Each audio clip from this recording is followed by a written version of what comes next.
Vis artėjant laikui, kai galėsi išsiimti pinigus iš antros pakopos, daugėja ir klausimų, ką iš tikrųjų tavo situacijoje daryti. Labas, aš esu Laurynas Krisiūnas, asmeninių finansų konsultantas, padedantis virš 400 klientų tvarkyti su jų finansais ir šiandien pabandysiu tau padėti priimti vienokį ar kitokį sprendimą. Nepriklausomai nuo to, ką nuspręsi daryti su antra pakopa, ar visgi nuspręsi likti antroje pakopoje, ar galbūt iš jos išeiti, šis video bus tau bet kokiu atveju naudingas, nes jame palyginsiu skirtingas antros pakopos kaupimo bendrovės ir palyginsiu jų mokestinės naštas kiekvienam investuotojui, bei taip pat palyginsiu skirtingus variantus, ką gali alternatyviai gauti investuodamas savarankiškai. Prieš pradedant, noriu tave informuoti.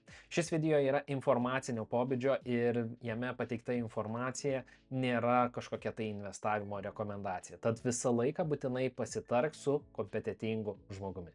Jei norėtum susitikimo su manimi, nuorodą registracijai į asmeninį susitikimą rasi aprašyme, o dabar nepamiršk paspausti subscribe, nepamiršk paspausti patiktuko po šio video ir keliaujam prie pagrindinio šiandienos patiekalo. Tad pradėkime nuo scenarijaus, tu gali išsiimti pinigus iš antros pakopos, tačiau nusprendė joje likti. Tad kaip šitoj vietoj padaryti, jog tavo antra pakopa būtų efektyvesnė? Vienas iš antros pakopos lankstumo bruožų yra tai, kad tu gali savo antrą pakopą perkelti į kitą kaupimo bendrovę, jeigu tavo dabartinė kaupimo bendrovė netenkina rezultatais. Pats procesas yra tikrai ne ilgas ir tai užtrunka iki kelių minučių, pateikiant prašymą su noru perkelti savo sukauptą pensijų fonduose esantį turtą į kitą kaupimo bendrovę ir tada kita kaupimo bendrovė susisiekusi su Sodra ir ten padariusi savo magijas per 3-7 darbo dienas tavo sukauptus pinigus perkelia pas save. Dažnas dar, su kuriuo susitinku žmogumi, nežino net kur kaupia, kodėl tenais kaupia ir panašiai. Tai jeigu tau šitas klausimas kyla, tai nukeliauk į savo Sodros savitarną ir tenai Sodros puslapyje matysi, kur kaupi, kokios įmokos yra atliktos, kokios įmokos iš valstybės biudžeto, kokios įmokos iš Sodros. Svarbu paminėti, kad ne visą laiką perkelimas yra nemokamas. Kai kurios pensijų kaupimo bendrovės taiko 0,05 procentų mokestį už tai, kad perkelsi savo pensijų fondus į kitą kaupimo bendrovę.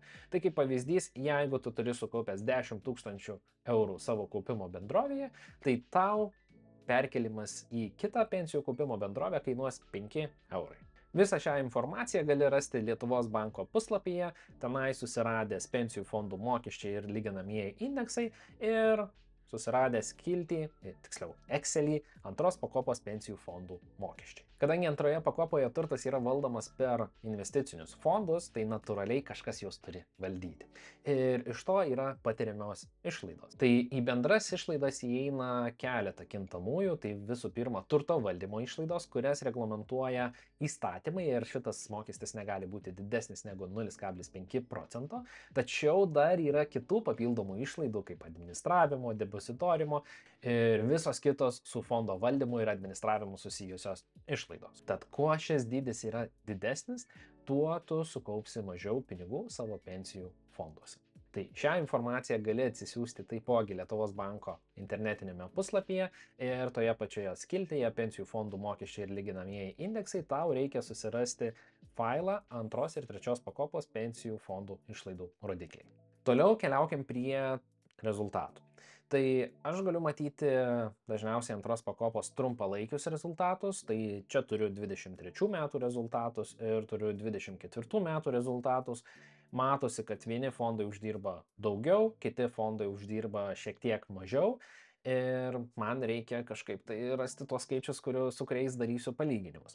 Tai aš priimdamas tokią loginę išvadą naudosiu GoIndex palyginamąjį indeksą, kadangi GoIndexo strategija yra atkartoti būtent savo palyginamąjį indeksą, jį sekti pasyviai ir palyginamasis indeksas yra sudarytas seniau, tad turiu ir ilgesnio laikotarpio grąžas, nes lyginimus daryti su trumpo laikotarpio grąžomis yra tiesiog, nesąmonė. Tai GoIndexo palyginamasis indeksas yra MSCI ACWI IMI. Ir ilgalaikiai grąžoje, tai ją galima jau traktuoti 10 metų, šitas indeksas generuoja 10,32 procentai metinę vidutinę grąžą.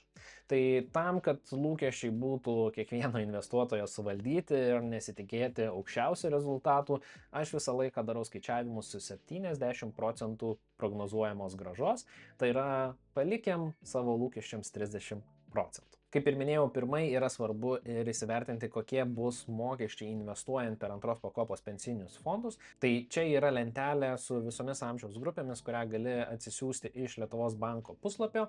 Tai lyginime naudosiu 30 metų asmenį, kuris kaupia antroje pakopoje jau pakankamai ilgą laiką, tenais yra sukaupęs 10 000 eurų ir lyginsiu skirtingas kaupimo bendrovės, kurios turi, aišku, ir skirtingus bendruosius išlaidų koeficientus, kas yra tikrieji mokesčiai, kuriuos kaupiantysis sumoka.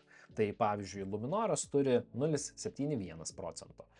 INVL dabar jau artėja, turi 1,27%. SEBas turi 0,81%.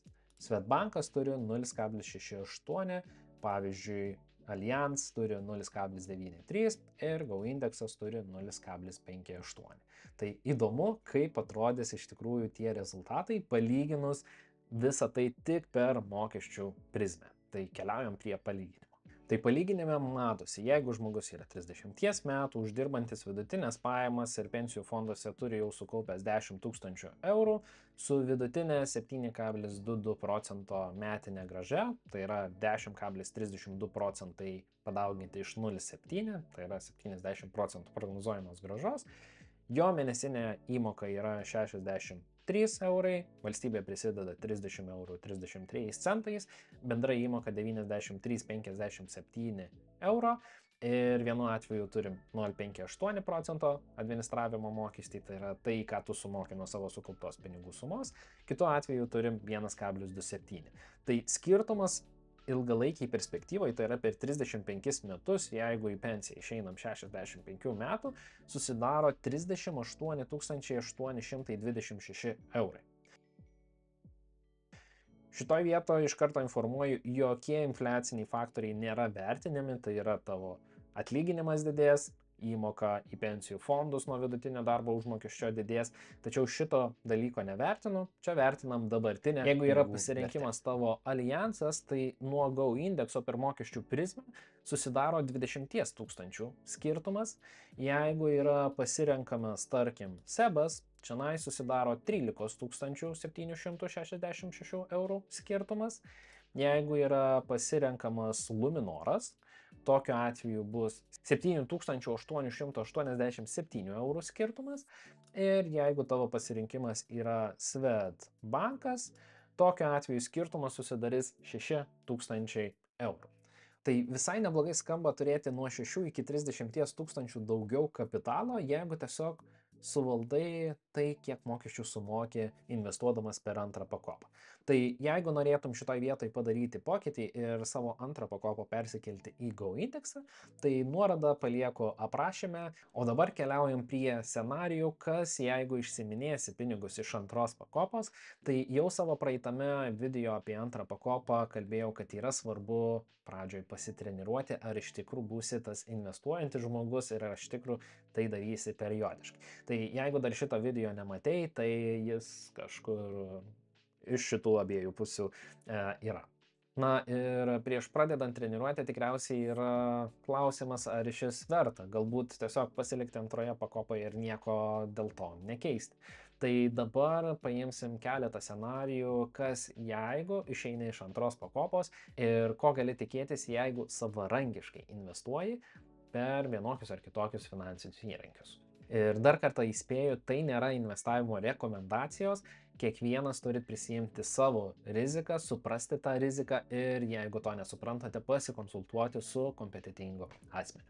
O dabar keliaujam prie temos, ką daryti su antra pakopa, jeigu iš jos išsiimsiu pinigus. Palyginime darysiu keletą prielaidų. Tai visų pirma, žmogus yra 30 metų uždirbantis vidutinės pajamas, jis yra sukaupęs 10 000 jau pensiniuose fonduose, iš kurių yra 3000 valstybės įmokų, tai žmogus šitos dalies pinigų neatgaus. Vadinasi, jis atgaus tik tai 7000 eurų išsiimdamas pinigus iš antros pakopos. Įrankiai, su kuriais darysiu palyginimą, tai yra pradžioj investicinės gyvybės draudimas kompensoje, kuriame yra taikomi 40% pirmų 3 metų administraciniai mokesčiai, toliau 2 procentų mokesčiai nuo įmokų sekančiais 4 ir toliau metais, bei 0,48 procento turto valdymo mokestis ir su SXR 8 indeksiniu ETF fondu, kurio turto valdymas yra 0,07 procento ir jam yra taikomas GPM apmokestinamas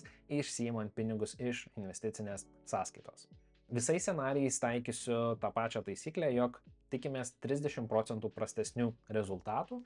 Tai kompensos atveju naudosiu BNP Paribas US Growth fondą, antros pakopos scenarijų naudosiu MSCI ACWI IMI palyginamąjį indeksą, o SXR 8 naudosiu SXR 8 fondo rezultatus. Svarbu suprasti, kad įrankiai, kuriuos šiame video lyginsiu, turi skirtingas rizikas.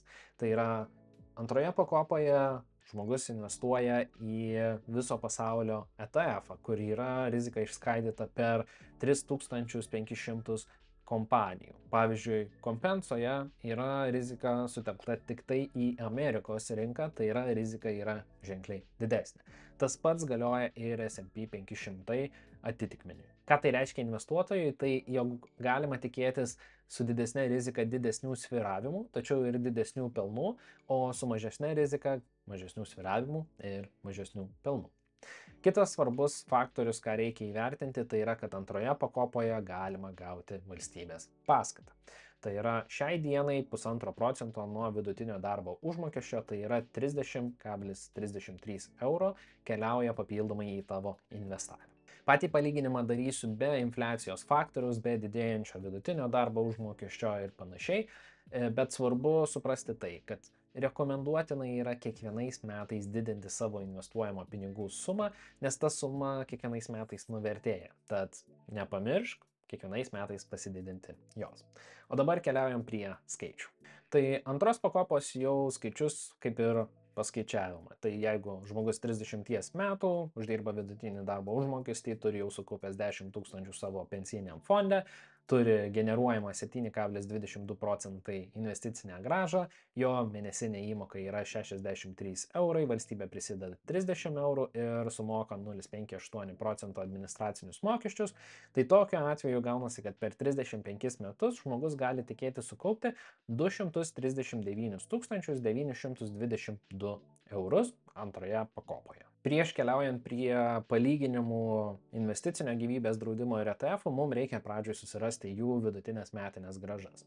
Tai išsifiltravau duomenis 10 metų laikotarpio, tai kompensos BNP Paribas US Growth fondo grąža per tą išrinktą laikotarpį yra 249 procentai, pradinė vertė yra 219,88 eurų, tai yra investicinio vieneto kaina, galutinė vertė yra 767,64 eurai, tai pasinaudojam Return on Investment kalkuliatorių ir čia suvedę duomenis gauname, kad yra grąža 13,32 procentai per tą išrinktą 10 metų laikotarpį.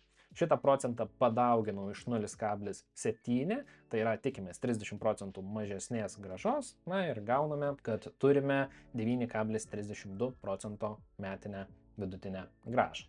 Toliau sekantis dalykas, ko mums reikia, tai yra įsivertinti S&P 500, tai yra SXR 8 fondo vidutinę metinę grąžą, tai išsifiltravau duomenis taipogi ir čia turim, kad startinis taškas yra 168,09 eurai, galutinis taškas yra 588,32 eurai, bendras pelningumas per šitą laikotarpį yra 250 procentų, tai vėlgi Return on Investment kalkuliatorius ir čia įsiskaičiuoja, kad fondo grąža per 10 metų laikotarpį yra 13,35 procento, vėlgi numinusuoju 30 procentų valdant savo lūkesčius ir turim, kad šis ETF'as generuoja 9,35 procentai vidutinę metinę grąžą. Visi duomenys yra suvesti ir čia galima matyti bendrus rezultatus. Tai kompensos investiciniam gyvybės draudime bendrai įmokų būtų padaryta 33 460 eurų, atskaitimai nuo įmokų būtų 1531 euras, nuo sukauptos vertės, tai yra turto valdymai, būtų sumokėta 13 226 eurai, bendroji sumoji 14 757 eurai ir viso sukaupta suma būtų 273 331 euras šiuo scenariu. Ir pakankamai paprastu variantu, tai yra daug neįdedant darbo, nepraleidžiant įmokų, nes čia galima automatizuoti viską ir panašiai. Kitas variantas, jeigu renkamės S&P 500 ETF SXR 8, tai šituo atveju turim tokią pat dydžio įmokų sumą, neturim atskaitimų nuo įmokų, aišku, šita vieta gali keistis priklausomai nuo brokerio, kokį pasirinks. Sekantis dalykas, turim atskaitimus nuo turto vertės, tai per šitą laikotarpį tai sudarys 2263 eurus, nes šitas fondas taiko 0,07% turto valdymo mokestį, viso mokesčių yra tie patys 2263 eurai. Viso sukaupta suma po vidinių mokesčių būtų 330 965 eurai. Tačiau, jeigu šitos pinigus išsiiminėsi iš savo investicinės sąskaitos, tau reikės susimokėti GPM. Šiai dienai jis yra 15%, aš turiu įsitikinimą, kad jis kažkada tai neužilgo tikriausiai didės bent jau iki 20%, tai iš karto skaičiuoju, kad išsiimant pinigus bus 20% GPM-as. Ir šituo scenariju matosi, kad investicinis gyvybės draudimas labai panašiai atrodo su ETF-ais, jeigu pinigai yra išimami. Dabar, jeigu pinigai būtų neišimami, o paliekami investiciniai sąskaitoje ir tas kapitalas perskirstomas į dividendinės kažkokias tai akcijas, tokiu atveju ETF-ų pasirinkimas būtų per 57 000 naudingesnis. Aišku, su ETF-ais yra šiokios tokios problemos. Vienas dalykas – disciplina, tai yra nepamiršti kiekvieną mėnesį daryti pirkimų. Kitas dalykas, kai tu darai pirkimus ir matai, kaip juda kreivė aukštyn žemyn, kartais emocinis faktorius nugali. Galbūt aš vėliau investuosiu, galbūt palauksiu, kol pakris, galbūt palauksiu, kol paaugs fondas ir panašiai. Ir šitie praleidimai kainuoja investuotojams tikrai nemažai. Kitas dalykas, tokį ilgą laikotarpį investuojant, gali būti per krizinius laikus, jog apims panika ir norėsi išsiparduoti savo investicijas. Ir jeigu tu investuoji per ETF-us, šitoj vietoje tavęs nieks neapsaugos. Jeigu nuspręsi tai padaryti, taip tikriausiai ir padarys. Jeigu investuoji per investicinį gyvybės draudimą, pakritus rinkoje, tikėtina turėsi dar susisiekti su savo konsultantu, jog išsiimtum pinigus ir galbūt jis padės tau, edukuodamas tave, priimti logišką sprendimą tuo metu. Na, aišku, jeigu turi antrą pakopą, tai tenais nieko negali daryti, nieko negali išsiimti ir šita rizika yra suvaldoma. Tai rezume, tu gali turėti geresnius rezultatus investuodamas savarankiškai, negu antroje pakopoje prisijimdamas papildomas rizikas iš investicijų, tai yra investuoti į rizikingesnius fondus. Kitas dalykas, prisijimdamas rizikas iš savo psichologijos ir savo disciplinos, nes reikės investuoti ilgą laiką kiekvieną mėnesį ir nepanikuoti, kai yra rinkos pakritimai. Gali būti, kad komentaruose klausi, nu tai ką man daryti su savo antra pakopa? Per vieną video aš negaliu palyginti N+K skirtingų scenarijų ir šitas scenarijus yra tiesiog bendrinio pobūdžio. Kiekvieno žmogaus situacija yra visiškai individuali, visiškai skirtinga ir būtina įsivertinti daug faktorių, kurie lemia kokį sprendimą vienam ar kitam žmogui priimti. Tai nepatingėk pasikalbėti su finansų konsultantu, kuris galėtų padėti tau. Jeigu tokio šalia neturi, tai visą laiką gali registruotis pas mane ir nuorodą apačioje rasi registracijai. O šiandien tiek. Ačiū, kad žiūrėjai šitą video, ačiū, kad domiesi finansais, ačiū, kad didini savo finansinį neraštingumą. Nepamiršk paspausti subscribe, nepamiršk paspausti patiktuko ir iki sekančių video.